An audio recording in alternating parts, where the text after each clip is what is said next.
E hoje é quinta-feira, dia de Quinta com a Pátria, aqui no Bom Dia Agronegócio, mas hoje com um convidado especial, Cristiano Palavra, diretor da Pátria Agronegócios, já que Matheus Pereira já está nos Estados Unidos para já começar seu tour de safra, né, Cris? Bom dia, seja bem-vindo, meu amigo. Muito bom dia, Carla. Prazer estar aqui com vocês. Hoje substituindo o Matheus. Viajou aí na terça-feira lá para os Estados Unidos, vai estar visitando o Delta do Mississippi, principalmente o sul do Cinturão, olhando em loco lá como é que está o início da safra e trazendo mais informações atualizadas aí a todos vocês e aos nossos clientes. O que é bastante positivo, mas a sua presença é tão bem recebida pela nossa audiência quanto é do Matheus, ainda mais nesse momento, né, Cris? Parece que o mercado da soja está animado, se consolidou acima dos 12 dólares por bushel ali e vai testando patamares mais elevados. Tem motivo para tudo isso? Olha, Carla, realmente é um momento bem mais animador do mercado do que vivemos no começo de 2024. A situação melhorou muito para o produtor rural aqui brasileiro. A gente sabe que ainda não são os preços dos sonhos, né, Carla? Mas perto do que tínhamos ali em janeiro e fevereiro e de perspectivas tão ruins que muitos colocaram aí ao mercado, né? Naquele momento de queda começou a se falar de soja de 80, de 75, de 90 reais em algumas regiões brasileiras. Hoje essa realidade está ficando distante.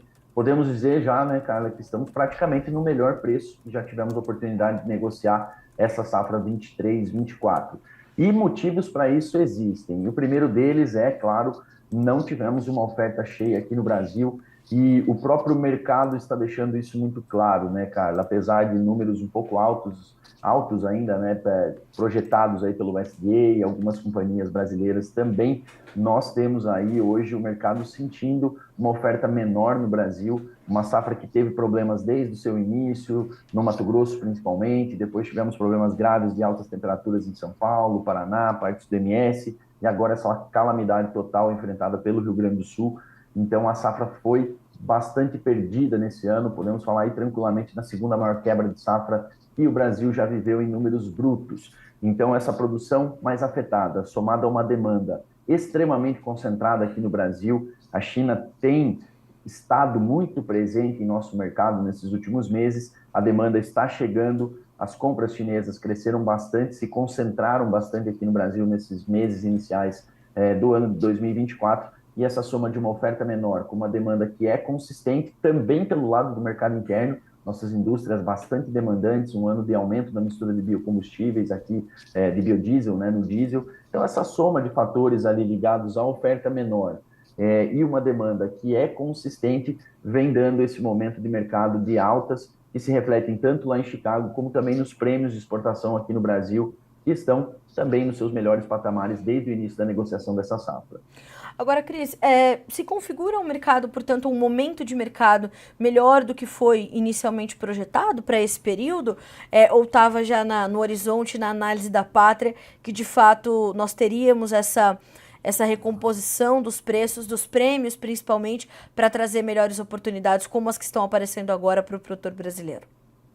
Olha, cara, em nossa visão, realmente aquele cenário que se configurou entre janeiro e fevereiro foi realmente uma fuga da realidade que estava sendo vista em termos de oferta aqui no Brasil. Foi um momento em que houve um descolamento muito grande dos preços entre soja brasileira e soja americana, o que não é comum. Nós tivemos uma diferença aí que chegou a 15% mais barata a soja brasileira do que a soja americana naquele momento.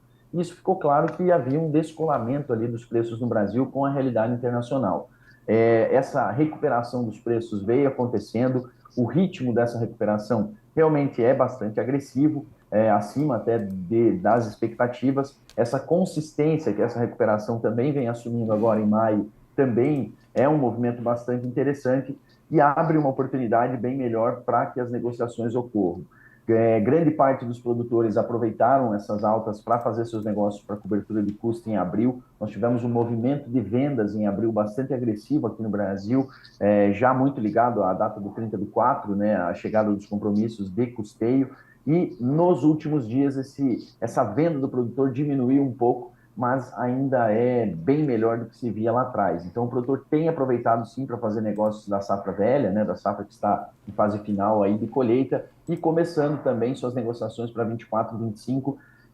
que é um cenário que o produtor tem que ficar realmente mais atento. Esse mesmo otimismo que a gente vê sobre a soja disponível, ele está acontecendo na soja 24, 25, porém, pro longo prazo, as atenções e preocupações têm que ser muito maiores, porque essa falta de oferta que tivemos aqui no Brasil esse ano e até as perdas que tivemos nos Estados Unidos no ano passado, para esse ano a gente tem um cenário, pelo menos projetado, bem diferente do que vivemos na safra passada.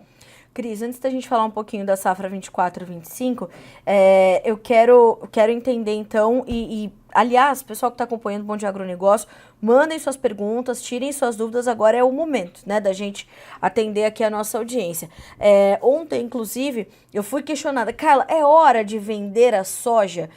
Ainda é uma resposta muito particular e vai atender muito às necessidades de cada produtor? Ou diante desse quadro que você acaba de nos descrever, Cris, principalmente para a soja disponível, a resposta ela é comum a todos os produtores. É um momento em que traz oportunidade melhor e pode ser aproveitado caso o produtor tenha necessidade ou ache interessante diante das suas margens. É um momento que rentabiliza o produtor brasileiro nesse momento? Carla, essa resposta ela é sempre mais particular, né? Depende da situação de cada produtor, mas é claro que todos estão no mesmo mercado e olhando para a tendência de preços, é possível traçar um cenário mais genérico. Eu diria que não é momento ainda de liquidação dos estoques da safra velha, porém, eu não deixaria de aproveitar as oportunidades que o mercado está dando nesse momento para Certo. avançar com as vendas. A gente tem produtores ainda muito pouco vendidos, temos produtores que já liquidaram seus estoques, então são situações diversas. Tem produtores que vão ter dificuldade de armazenamento agora com a aproximação da colheita do milho, tem produtores que têm compromissos financeiros para o meio do ano, outras parcelas de custeio, principalmente parcelas de maquinário nesse meio do ano, que são bem comuns para essa época. Então são situações diferentes, mas hoje o curto prazo do mercado ainda é animador. A gente pode sim ter um movimento de altas ainda acontecendo. Me preocupa mais quando a gente chega aí na janela de julho, agosto, onde mudam as definições do mercado, o mercado vai olhar com muito mais atenção o desenvolvimento da safra americana. Hoje ele já chama atenção, mas ainda é um desenvolvimento inicial. Lá, dali para frente, a gente começa a ter um foco muito maior nas projeções de oferta. Eu lembro sempre ao produtor que o mercado ele sempre está buscando projetar o futuro, sempre tentando entender como vai ser o comportamento lá na frente. E esse comportamento lá na frente, ele dita os preços agora também. Então, por enquanto, o mercado muito focado nessa demanda concentrada no Brasil, nessa oferta menor que temos no momento, nessa boa demanda interna, mas nos próximos meses, quando a nossa janela de exportação começar a perder força, o mercado vai olhar com muito mais atenção as projeções para o próximo ano. E com o aumento de área nos Estados Unidos, tendência de um clima, por enquanto, normal, e uma impossibilidade de termos uma redução de área aqui na América do Sul, o cenário para 2024, 2025, ele sim merece atenção. O momento é de oportunidade de venda sim, Carlos. Ontem, Cris, no fechamento do mercado, o que nós podemos observar foi que os contratos mais curtos fecharam com altas mais intensas e os mais alongados também no campo positivo, mas com ganhos mais tímidos, mais contidos. É um reflexo desse cenário. O mercado já está nesse mercado futuro, vai justamente trazendo essa sinalização, essa previsão do futuro, né, que o produtor sempre busca. O mercado já dá esses sinais quando tem movimentos como esse que foram registrados ontem, por exemplo? Sim, cara, sim, cara. E a gente pode observar também essa diferenciação da projeção de oferta para o que nós temos no momento, dada também pelos prêmios de exportação, né? Nós temos prêmios positivos para os embarques mais curtos. Repito, é o melhor prêmio que já tivemos desde o início da negociação da safra 23-24. É o primeiro momento de prêmios positivos que nós temos desde 2023. Só que para a safra 24 e 25, os prêmios ainda são negativos e bastante negativos, né? Negociando ali entre menos 50 no fevereiro, menos 70, 80 nos contratos entre abril e maio. Então, a sinalização lá para frente já traz esse cenário de uma oferta esperada um pouco maior. Claro, muito cedo ainda para qualquer confirmação. Estados Unidos está plantando ainda, o Brasil vai plantar só lá em setembro, outubro, assim como a Argentina, a partir de outubro, novembro, mas o mercado hoje já começa a sinalizar um descolamento entre oferta e demanda para safra 24-25. oferta maior é esperada lá para frente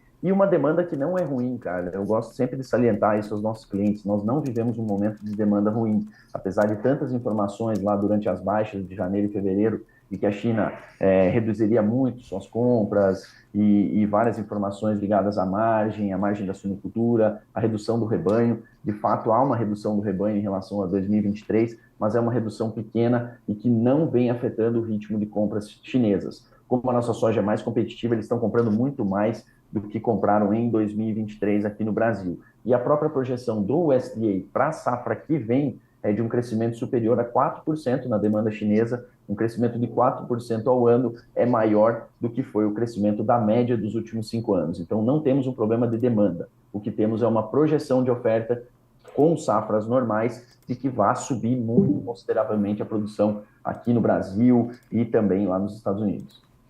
Cris, tem uma pergunta aqui para ti, do Jonathan Freitas, que diz o seguinte: bom dia, Carla e Cristiano. Cristiano, você acredita em alguma alteração nos prêmios com com esse Chicago a 12,50 e o câmbio acima dos 5,15? Poderia ter uma pressão sobre os nossos prêmios? Poderia. O prêmio, eu acho interessante, boa pergunta, Jonathan.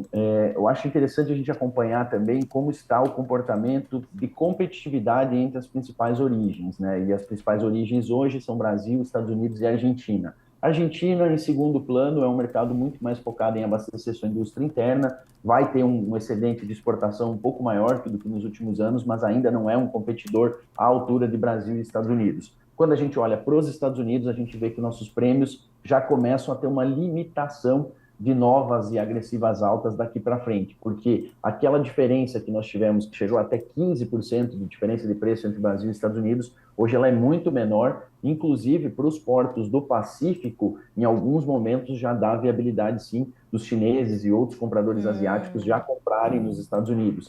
Então o prêmio alto no Brasil diminui nossa competitividade até chegar a um teto que seria ali a gente ter preços muito parecidos entre Estados Unidos e Brasil. Isso direcionaria a maior demanda para lá e aí a gente começa a ter um freio nessa possibilidade de crescimento dos prêmios. Então eu vejo esse fator como primordial ali para a gente analisar se o prêmio pode continuar subindo com muita consistência. O fato de Chicago e dólar estarem altos propicia sim prêmios um pouco mais fracos, mas só essa manutenção de Chicago próximo dos 12,50 e do câmbio a 5,15, na minha visão, não é um fator negativo para o prêmio nesse momento. E sim a competitividade com a soja norte-americana, que com o Brasil subindo muito esses prêmios, a gente começa a perder um pouco de mercado e isso coloca um freio nessas novas altas. Excelente.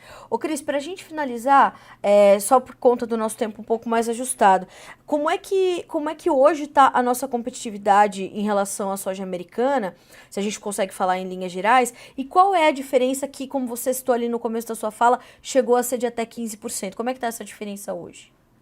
Essa diferença hoje caminha ali na faixa de 2%. Nós temos ali, olhando, a gente tem que, para olhar a competitividade, é muito bom a gente olhar também sempre como está o prêmio, né, nos portos dos Estados Unidos e o prêmio aqui. Hoje a gente tem uma diferença aí na faixa de 25 cents por bushel, uma diferença bem menor do que estava lá atrás, hoje em torno de 2 a 3%. Isso para o Golfo, tá? Quando a gente olha para portos do PNW, né, do Pacífico, a questão do frete muito mais barato para a China, né, porque já está numa linha reta ali entre os dois países, ali coloca-se mais competitividade na soja americana. Tanto que a gente teve algumas vendas nessa semana, né, de soja americana para a China, justamente para embarques ali a partir de julho, agosto, pelos portos do PNW. Então a China voltou a comprar nos Estados Unidos. Esse é um sinal de que a competitividade da nossa soja já é bem menor do que tínhamos lá em fevereiro, janeiro. Mas isso para o produtor brasileiro é muito bom, né? Todos sabem o quanto a nossa soja estava barata naquele período. É verdade.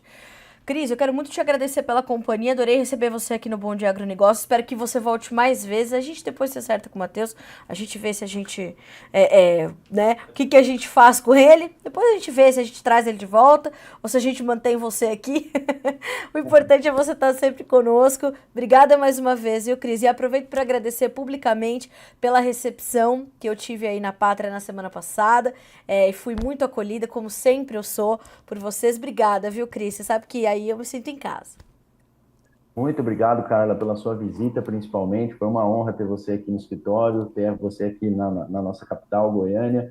Muito obrigado, volte mais vezes. Obrigado pelo convite para estar aqui com vocês nessa manhã. Imagina, é sempre bom te receber, meu amigo. Continue conosco sempre. Um bom restinho de semana para você, para todo o time da Pátria. Cris, a gente continua a se falar. Obrigada. Até mais. Até mais. Tchau, tchau. Um abraço a todos. Um abraço.